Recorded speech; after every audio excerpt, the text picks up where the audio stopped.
Guys, after 4 weeks of a travel, I'm back from Bali and today we have a very interesting racket. This is the Yonex Ezone Tour. Its specs suggest it is a very good combination between power, spin and more importantly control. Playing with it showed me, of course, its strength and more importantly the weaknesses which are detrimental to my game. But let's find out on court how it performed. Let's start with spin. The spin factor in this racket is good at times. What does it do well? The 16x19 string pattern, which is open enough, allows for a lot of string movement. The isometric head shape, of course, helps to do that as well. It is not an extreme spin machine by any means, but it is enough if you have the game to do so, of course.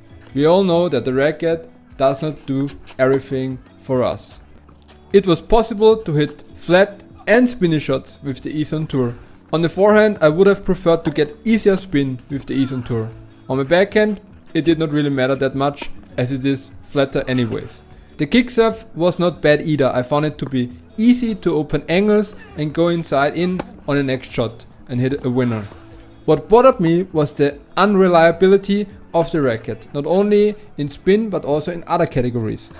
The outcome was so different almost every time I hit the ball. This will be more clear when I talk about the next category.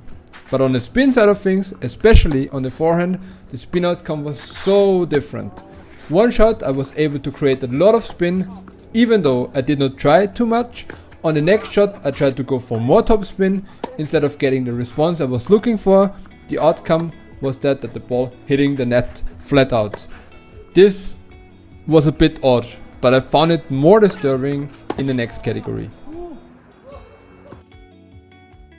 The Ezone was pretty powerful if you can handle the 332 swing weight.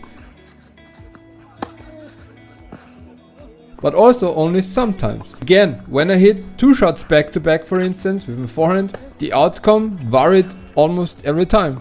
On the first shot I got a good amount of control and the ball landed where I wanted it to be. The shot after that, again my forehand during the contact felt like a trampoline and the ball flew out by a mile. I cannot explain what that is. It was just bothering me during this practice match a lot. I also asked my hitting partner who plays with this racket. He explained also that he experienced the same thing, but he is used to it now. So if you want to buy this racket, keep that in mind, that the responses can differ a lot, at least in my experience. Let me know in the comments if you have the same issue with the Ezone Tour or maybe it is just me.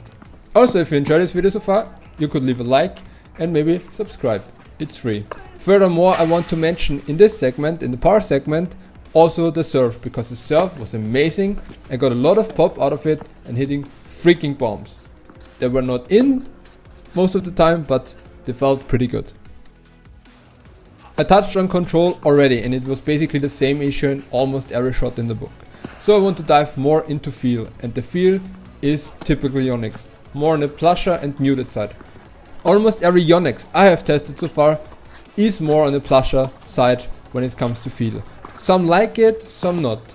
I do not mind it when it's muted, if not too much. I still want to get a good feel and response from the racket. The Ezone Tour is still fine in that regard. It's not too muted and gave me enough feedback to hit some nice drop shots. Talking about stability, the Ezone Tour is very stable. It stays very solid on impact and during defense. Also great racket for returning in my opinion. This is maybe the best trade of the Ezone Tour. So, last category is comfort, and when Yonex nails something, it is making comfortable rackets. The Ezone Tour, despite its heavy swing weight and smaller head size, the racket remains pretty arm-friendly. I had no issues with my wrist, shoulder or elbow whatsoever. Also I had no muscle soreness the next day, which is a good sign. The dampening technology what Yonex uses is vibration dampening mesh and it is actually working. Overall there is not more to say that this racket, despite its heavy weight, is pretty comfortable. So guys, in the end I can say that I really enjoyed playing with this racket, even though I find it odd that this racket is so unreliable in shot making. I would still not consider it as my main racket. Recommending this racket to every one of you who is advanced, who likes the Yonex feeling, because it is still a very demanding racket to play.